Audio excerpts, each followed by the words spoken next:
good, everyone? So today we're going to be going over 5 books that changed my life and changed my business. And pretty much I'm just going to go through all the books that have had a significant impact on my life. And it has to have had a significant impact. That's the key word here. It can't just be any book that I've just read and be like, okay, cool, not bad. It has to be stuff that's actually changed my life and had a pivotal moment in history. So before we get into it, DM me on Instagram at @TheMattJacob for more behind the scenes content. That's where you're going to find me there, and that's where I'm most active. So if you want to follow me on Instagram at @TheMattJacob. Let's get straight into it. So the first book, let's put it in order of importance. Yeah, why not? I was gonna do it in no order, but I think this book comes first for me personally. The Way of the Superior Man by David Data, and I made a video about this book a while back, which is a bit cringy, but the premise of this book is that when I read it, I was, at the time, why it's so important is because at the time I was just a lost, insecure kid.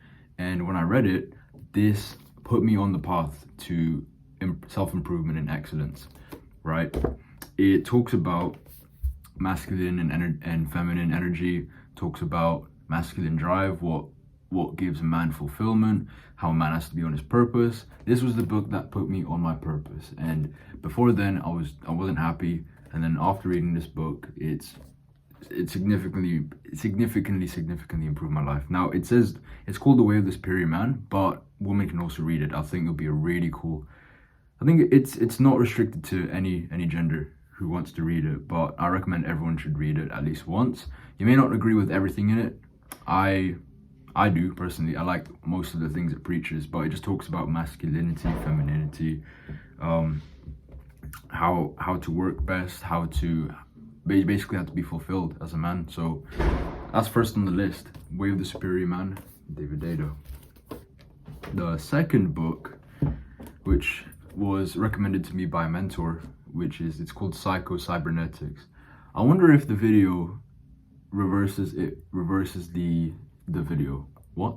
I wonder if it reverses it, so it looks backwards. It's mirror image. But this is called PsychoCybernetics by Maxwell Maltz. And what it basically is about is Maxwell Maltz was a doctor, and he studied this thing called self-image, which is quite new at the time. And what he found out with self-image is that everyone has a self-image. Everyone that you see walking around the street, no matter how wealthy they are, everyone has a self-image, which is basically how they view themselves. It's not how the world views them, it's how they view themselves. And he determined that your self-image is the most important attribute to your success. It can either make or break you.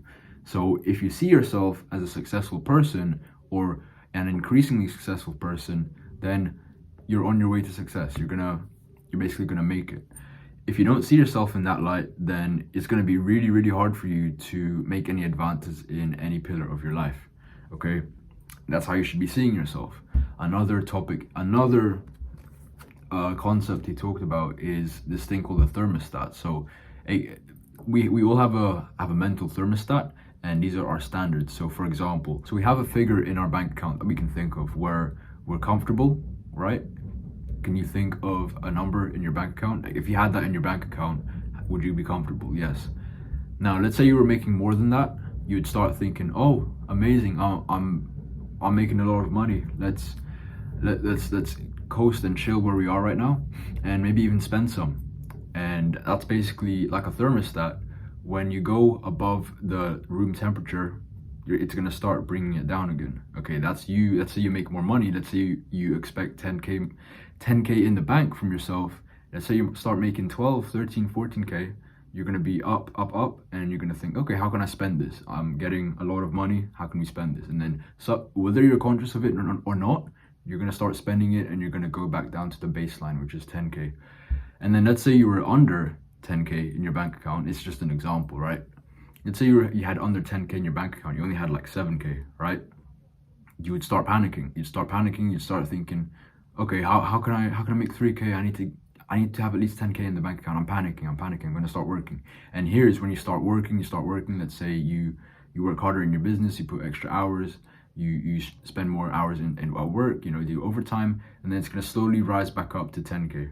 Okay, everyone has a baseline standard, and this doesn't just go for bank account, it goes for fitness, for relationships, everyone has a standard, and you will go back to it no matter what you do. So the way to make more money, let's say in this case, is to raise your standard. Okay, don't expect 10K from yourself anymore. If you want to make more money, then expect 20K and make that the baseline, because then you're going to start panicking, you're going to start working more and expecting 20K, and slowly but surely you're going to rise back up to that amount, which is your goal.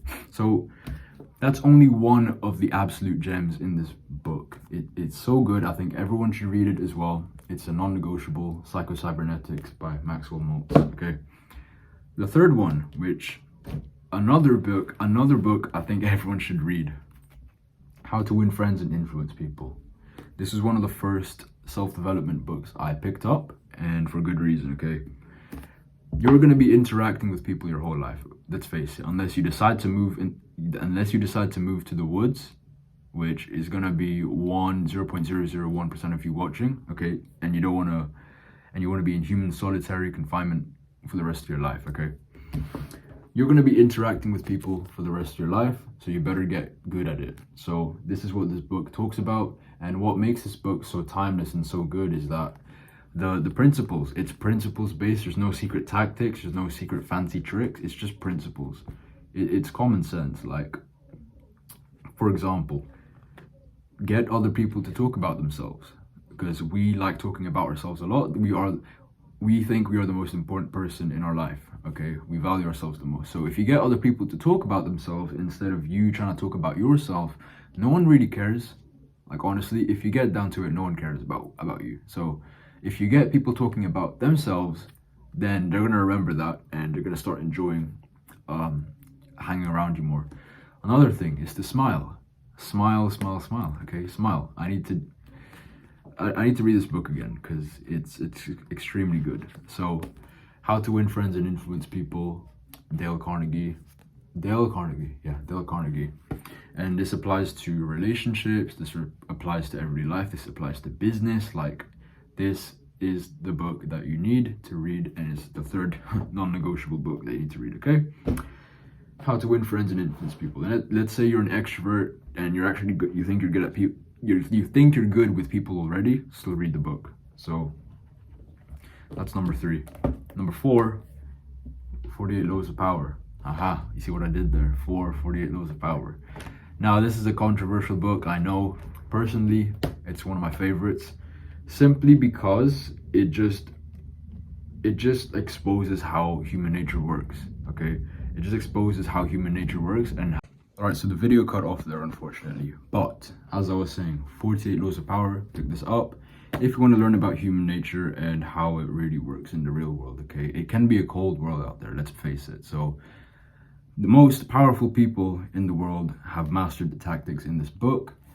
Maybe how they do it is questionable, how they use it is questionable, but for the most part, people who use it right tend to get the benefits and tend to serve humanity much at a greater scale, because they know how the power system works and how people work. So some of my favorite laws in this, the 3 favorite ones, I even have a post-it note in front of me.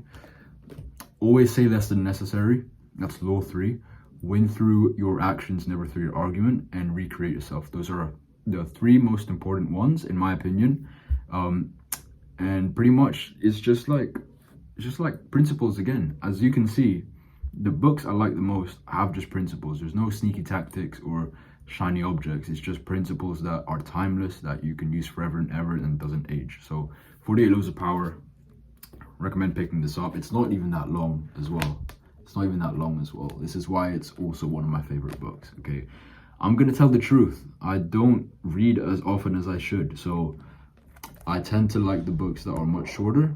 So there we go, it's thin. So get the book.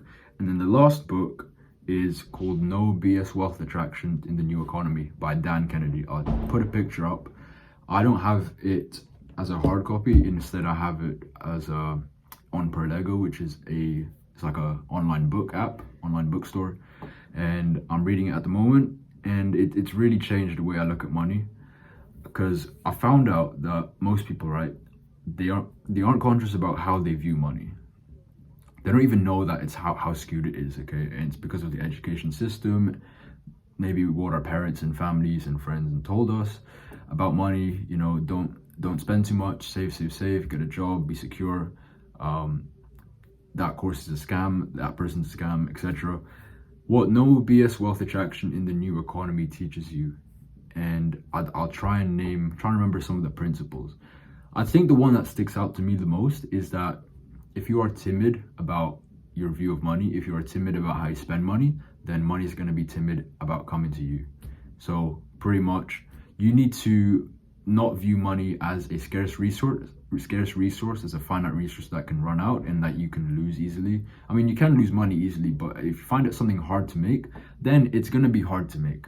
Okay, but if you're free flowing, if you let money in and out of your life very easily, not being stupid, not blowing 10 racks on a Gucci shopping spree, no, just be sensible. But if you're constantly pocket watching and budgeting all the time, unnecessary amounts, then money's not going to be attracted to that behavior. So therefore, you're going to find it hard to make money. Money's going to make it hard for itself to come to you, if that makes sense. So whether you're aware of it or not, your view on money is skewed. So better start changing it now. And if you're in business, especially, or if you're working a job, whatever you're doing, like there's nothing wrong with working a job. Just please change the way you look about money, because we've pretty much been brainwashed our entire lives about how we view money, and it's kept us. No wonder why only a few people are able to get rich. Okay, no wonder why a few people are only able to get rich. So, No BS Wealth Attraction in the New Economy by Dan Kennedy. So I hope you enjoyed this video. I hope you go read these 5 books, and there were more. I might do a part 2 in the near future, because there's more books that were really useful to me, and I'd love to include later down the line. So anyway, if you're new to the channel, subscribe. If you do want to follow me on Instagram at @TheMattJacob. That is where I'm most active, and that will be in the description below. And like, comment, subscribe if you're new. See you in the next one.